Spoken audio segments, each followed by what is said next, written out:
آدم إدريس نوح صالح إبراهيم لوط إسماعيل إسحاق يعقوب يوسف أيوب شعيب موسى هارون ذو الكفل داود سليمان إلياس اليسع يونس زكريا يحيى عيسى والآخر الختم الأنبياء محمد المصطفى.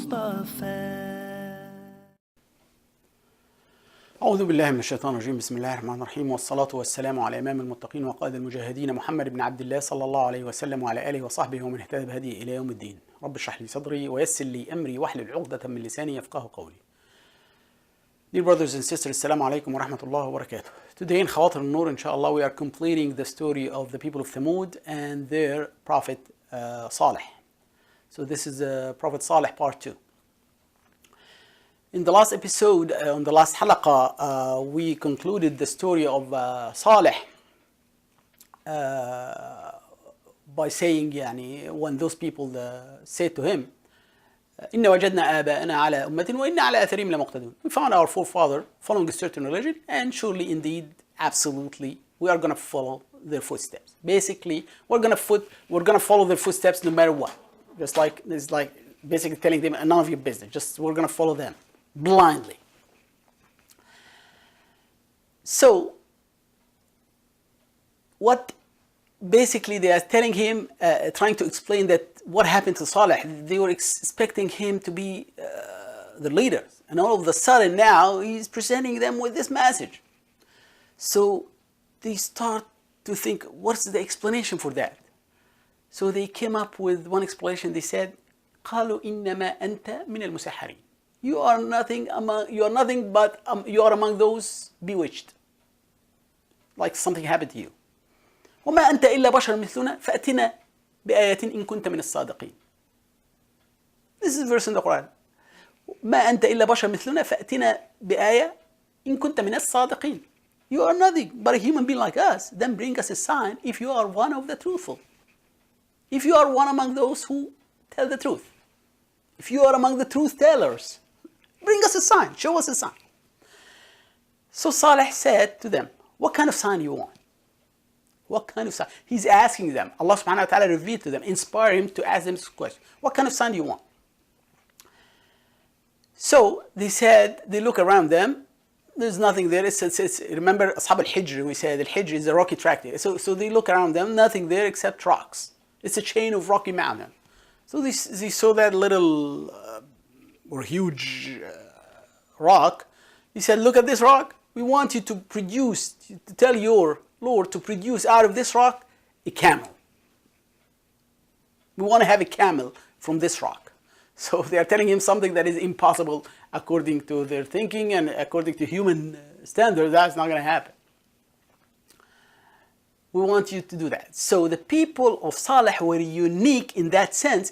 They were among the only people who were given the chance or given the choice to pick their sign. The people of Muhammad sallallahu alaihi wasallam, they were not given that chance to pick. The Prophet sallallahu split the moon in front of them. The people of Moses didn't didn't have any choice. Moses split the Red Sea in front of them. And he changed this, and Allah subhanahu wa ta'ala gave him the power to convert this stick to a snake. This is only from Allah. Allah didn't tell the prophets or Jesus, ask them what kind of sign. Jesus in front of them, he just revived the dead, he healed the leopard and the blind. So, and the people of Ad, didn't have any miracles. So, the people of Salih were unique, They were given the chance, they were given a choice to pick their sign. And they did pick.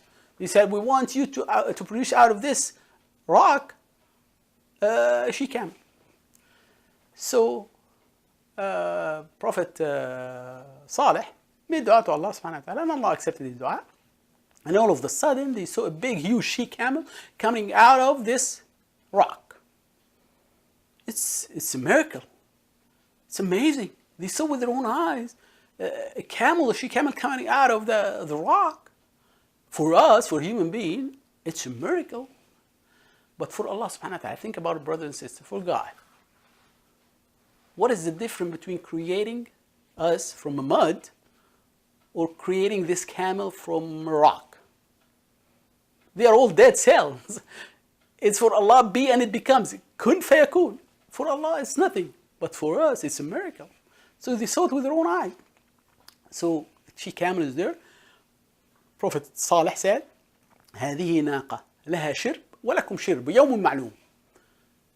This is the she camel of Allah. She has the right to drink, and you have the right to drink each on a day known. This is a verse in the Qur'an. She has the right to drink, and you have the right to drink each in a day known. What does that mean? The people of Salih, they didn't have any water resources or anything. They have only a big, huge well. They use it for cooking and showering and drinking and everything. When the camel, it's a big, huge camel now, and when the camel starts drinking from the well, it's huge, and everybody gets scared and everybody ran away. So the people of Thamud didn't like that. They said, well, look at your she camel is doing this and this and that. So he said, she has the right to drink from the well one day, and you have the right to drink from the well. So make sure from now on, every day, in your day, fill enough water to survive next day. Like have enough water for showering and cooking and water for the next day. So they have like a schedule. Like Monday, Wednesday, Friday is the camel. Tuesday, Thursday, and Sunday, and the rest of the week, the people of Thamud. That was the schedule. And he told them, وَلَا تَمَسُّوهَا بِسُوءٍ فَيَأْخُذُكُمْ عَذَابُ يَوْمٌ عَظِيمٌ. This verse in the Qur'an. Do not touch it with any harm, otherwise you will be punished a very painful, severe punishment. So he gave them a warning. This is the she camel. This belongs to Allah. Allah created them, created this camel in front of their eye. It's a miracle to them. A solid bedrock. A living creature coming from a solid bedrock. It's a miracle to anyone. But the people of Thamud didn't like that. Oh, we're gonna drink one day, and those guys, and this camel, sacred camel that he's claiming is drinking, and they didn't like that. What did they do? They started to conspire against the camel. Allah subhanahu wa ta'ala says in the Qur'an, وَكَانَ فِي الْمَدِينَةِ تِسْعَةُ رَهْطٍ يُفْسِدُونَ فِي الْأَرْضِ وَلَا يُصْلِحُونَ. And they were in the city 9 men who made mischief in the land and would not reform. They were in the city 9, remember this number, 9, single digit number. 9 men who made mischief in the land and would not reform. So those guys get together secretly, make a plan. We don't like this camel, we want to kill this camel. So they want to kill this camel. Next day, they are going to execute the plan. They get close to the camel, they got scared. It's a big, huge camel. So each one of them, oh, you go, no, you go, no, you go, you start, you go. None of them want to start. So they went back. Next day, they came back with a new plan. What was the new plan? That one of them, they picked one of them who's going to do that. Allah subhanahu wa ta'ala, كَذَّبَتْ ثَمُودَ بِتَغْوَاهَا إِذِ انْبَعَثَ أَشْقَاهَا. Thamud denied their prophet when the most wicked one among them stepped forward to kill the camel. The most wicked one among them. So among those 9, the most wicked one, who is that one? The one who stepped forward to kill the camel. And he could not do this on his own. He has to make himself drunk first. Because it's a huge camel, he's scared. Allah subhanahu wa ta'ala says in the Qur'an, فَتَعَاطَ فَعَقَرَ. He made himself drunk. He was under influence now. فَتَعَاطَ فَعَقَرَ. Aqar here doesn't mean kill. He made himself drunk, so he was able to aqar. Aqar means chop off the front legs. When you chop off the front legs, that's called aqar in Arabic. So that man, he stepped forward among the 9, he stepped forward, he chopped off the front leg of the camel, so the camel went down. So the other 8 joined him and start hitting the camel right and left with their sword until they completely kill the camel. Until they completely kill the camel. Allah subhanahu wa ta'ala says in the Qur'an, فعقروا الناقة وعتوا عن أمر ربهم وقالوا يا صالح ائتنا بما تعدنا إن كنت من المرسلين. So they killed the camel and they rejected the commandment of the Lord, and they said, oh Salih, bring us about the threat. If you are one, bring us about the threat that which you are talking about. If you are the one, look at the condition, if you are the one of the Mursaleen. They still didn't believe yet that Salih is among the Mursaleen. They saw it with their own eyes, this camel coming out of the solid bedrock. And they are telling him, if you are one of the Mursaleen, if you are one of the messengers. So they are challenging the power of Allah. Let's do whatever you want. Bring us about the threat in that which you are talking about. Starting challenging the power of Allah. That sounds familiar, brothers and sisters. Remember the story of Hud when they start challenging the power of Allah? What happened to them? So they start challenging the power of Allah. Do whatever you want. Not only that, look at the rest of the plan.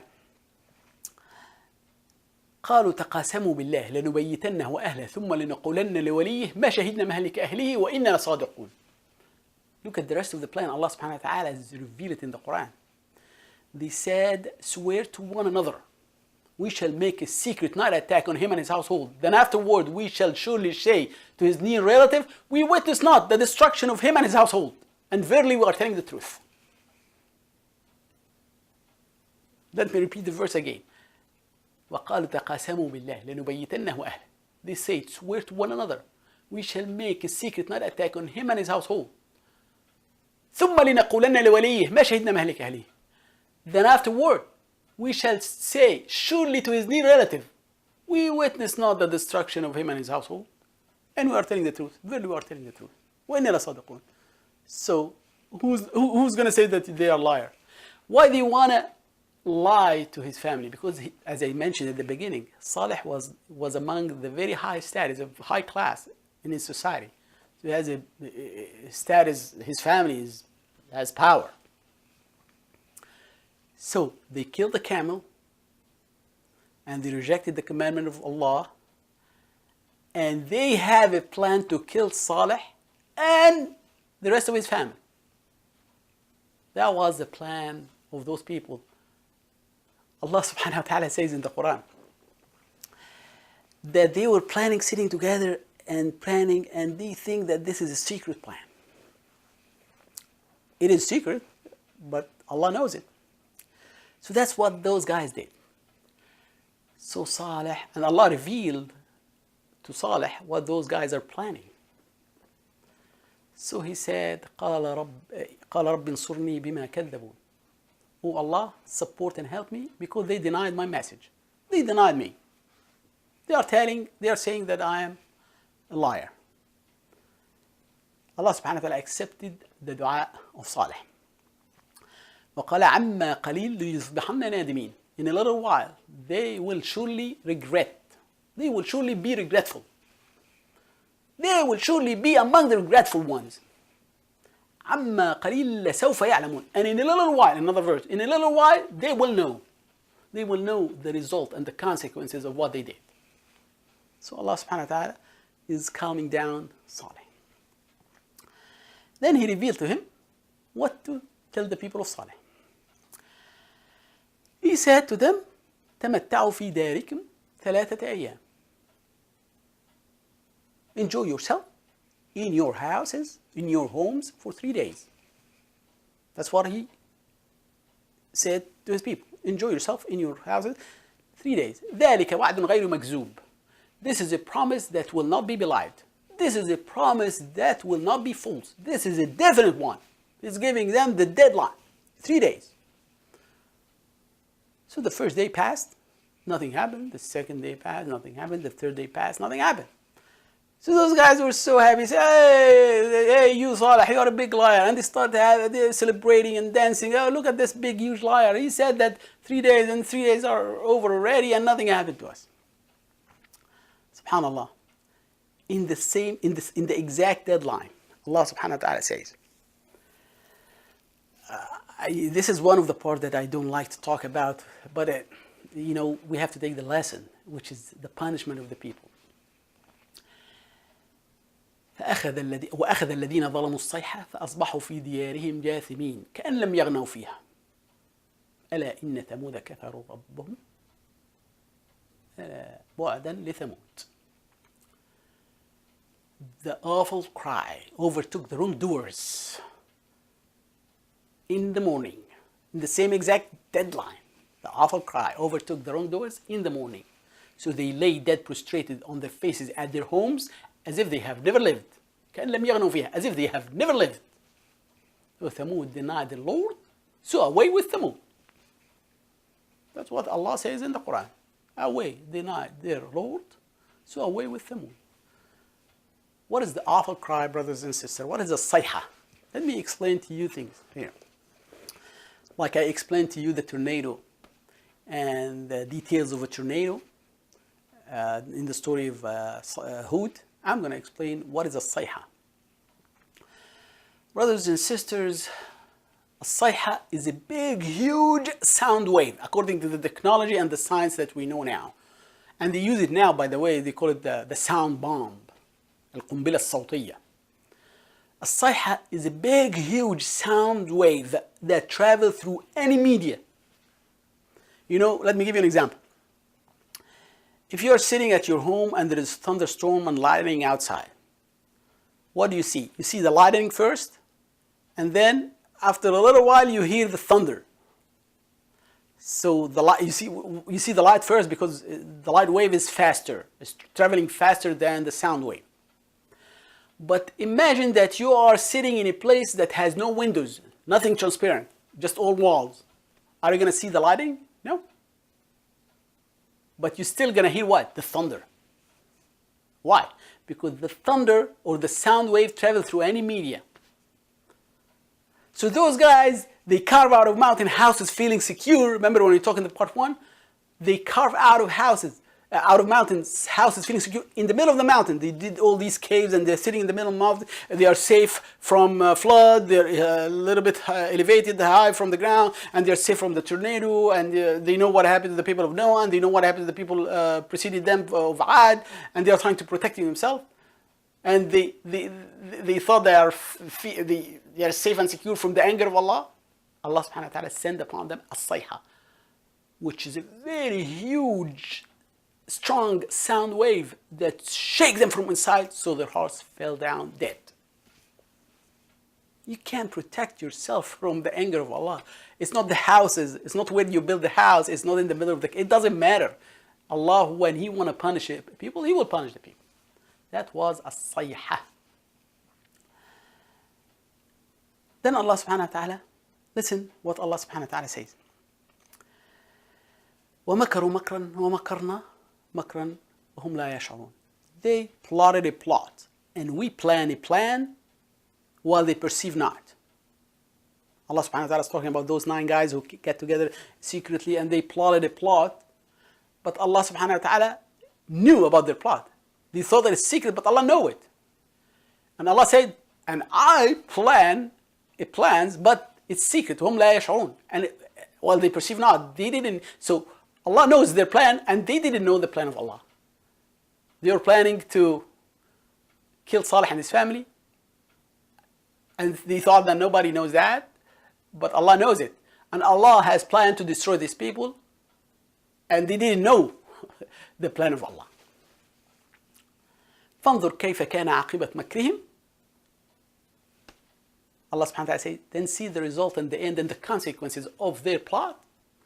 إن دمرناهم وأهلهم أجمعين. We destroy them and their nation altogether. So compare their plot to Allah's plan. فانظر كيف كان عاقبة مكرهم. انظر, see what was the result and the consequences of their plot. إن دمرناهم وأهلهم أجمعين. We destroy them and their nation altogether. Wait a minute, brothers and sisters. Who killed the camel? Those 9 guys. So that one, the drunk guy, he went forward and he killed the camel, chopped off the front leg, and the rest of them, they killed the camel. So 9 guys. How come because of 9 people, Allah subhanahu wa ta'ala is destroying the whole nation of Thamud? What happened here? Brothers and sisters, if you forget everything in this story of Salih, please don't forget this lesson. This is a big lesson for us. Why Allah is killing the whole nation or destroying the whole nation because of 9? Because of the actions of 9 only. Number 1, because they knew about the corruption, they didn't do anything. Because they are among the silent majority. Because they think they can eat and drink and sleep and have sex, and they are safe and secure in their homes. That's what they thought.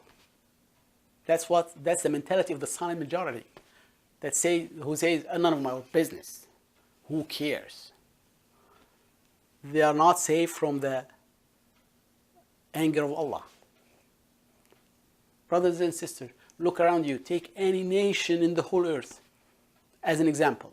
Take like the advanced nation, Great Britain, superpower. Great Britain and French were the superpower a long time ago. Or now, the superpower now. Let's talk about the US. Let's talk about us here, over here. Why we talk about others? Let's talk about us. Let's take example here.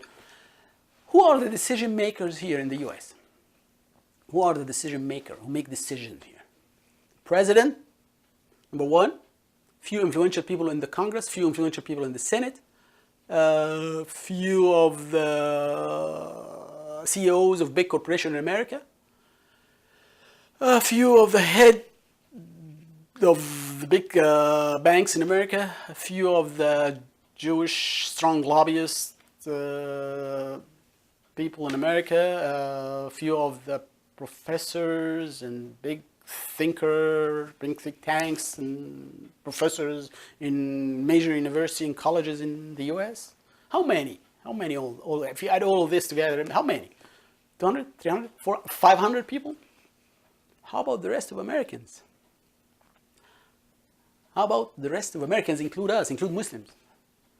They are between aisles in the malls and grocery stores, sitting in the benches, watching games, sitting on the couches, eating and drinking and sleeping and having sex, and thinking that they are safe and secure.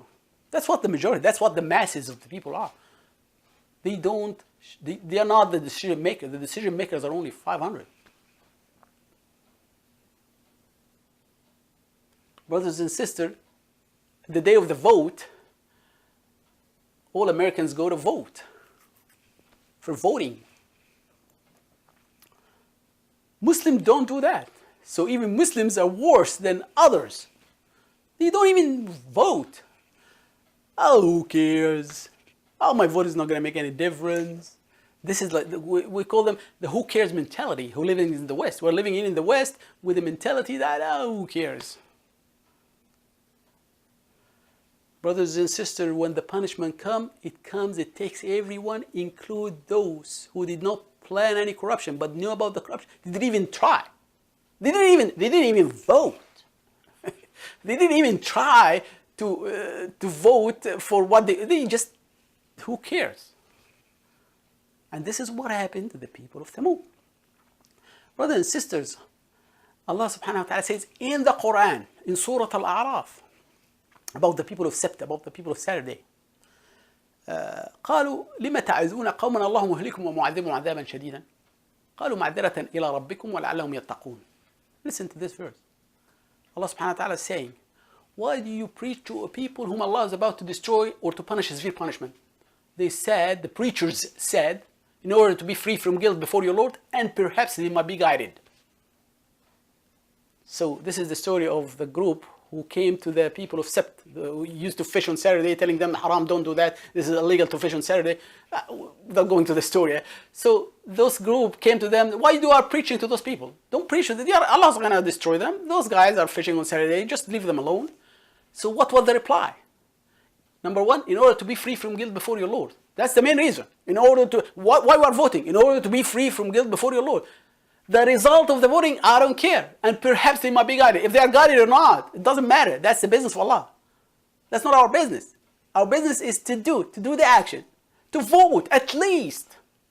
So at the day of judgment, oh Allah, I did try. That's what Allah wants you to do, brothers and sisters. Allah doesn't want us to, among the people who say, who cares? If we say, who cares? We're among the silent majority. Punishment will include us, unfortunately. So this is what happened to the people of Thamud. So after the whole thing done, Salih came back to the city, deserted area. It's just a ghost town. Looking at his people, they're dead, prostrated on their faces, looking at them. And he felt very sorry. And he was saying, Allah subhanahu wa ta'ala says in the Qur'an, فَتَوَلَّى عَنْهُمْ وَقَالَ يَا قَوْمِ لَقَدْ أَبْلَغْتُكُمْ رِسَالَةُ رَبِّي وَنَصَحْتُ لَكُمْ وَلَكِنْ لَا تُحِبُّونَ النَّاصِحِينَ. He came and back and he said, Allah says in the Qur'an, so he turned from them and he said, oh my people, definitely, indeed, I have conveyed the message of my Lord, and I have given you good advice, but you like not good advisors. So he's talking to them, he's blaming them. They are dead, and he's blaming them. You might say, oh, how come he's talking to dead people? Prophet Muhammad ﷺ, after the Battle of Badr, he came back to the graveyard of the disbelievers called Al-Qalib or Al-Kalib. I don't know exactly the pronunciation of that. And he said, يا أهل القليب هل وجدتم ما وعدكم ربكم حقا فإني وجدت ما وعدني ربي حقا. He came back to the people and he said, O people of Al-Qalib, did you find the promise of Allah on you to be true? Because I found the promise of Allah on me to be true. He promised me Jannah and I'm going to Jannah. He promised me victory, I'm victorious over you. So he's talking to the dead ones. So Umar ibn Khattab said to him, O Prophet of Allah, are you talking to a dead people? So Prophet ﷺ said, Wallahi ya Umar, ma anta bi asma' lima aqulu minhum. O Umar, by Allah, you do not hear me better than they. They can hear, but they cannot reply. So brother and sister, let me conclude with this. It's like a little, it's related to this, but it's a conversation I heard. I was sitting in a masjid, and I heard two brothers saying, I went to visit my cousin in the graveyard, and he told me this and this and this and that. So the brother was telling him, you mean what do you mean your cousin, your dead cousin was talking to you? He said, oh yeah. He said, how come you mean you were dreaming and you're dead, oh, that's a dream? He said, no, it wasn't the graveyard. I went there and he was talking to me. So I was very interested to see the rest of to hear the rest of the story. And the guy was saying, oh, didn't you hear the Prophet ﷺ talking and communicating with the dead ones? So, and then the brother said, oh, ask Brother Khalid about that. So I was sitting, I want to get out of this situation. I told him, no, brother, I don't talk politics, So I don't want to be a part of this because those guys were so hot and they were almost fighting. So the brother is telling him that the Prophet ﷺ the Prophet ﷺ said that we can communicate with the dead. Actually, I was listening to one of the doctors and physician, and he was saying it's very normal to talk to your bed or to the walls or to the car or to your self. You talk to any solid or anything next to you. That's normal. So when this happened, it's okay. Don't worry about yourself. You don't have to visit the doctor. You don't have to come to me. But when you start hearing objects talking back to you, this is the time that you come and visit me. So when you start, brother, sister, hearing that dead ones talking to you, this is the time to visit the doctor. So I'm just, that's like a side note of the story of Thamud. So the Thamud was talking to the dead, and Prophet ﷺ was talking to the dead, but the dead never replied. So this is the conclusion of the story of Thamud, and there were brother Salih or their Prophet Salih. So please make dua for me, and جزاكم الله خير for listening to the speech and follow the best of it. هذا وصلى الله على سيدنا محمد وسلم تسليما كثيرا. جزاكم الله خير والسلام عليكم ورحمة الله وبركاته.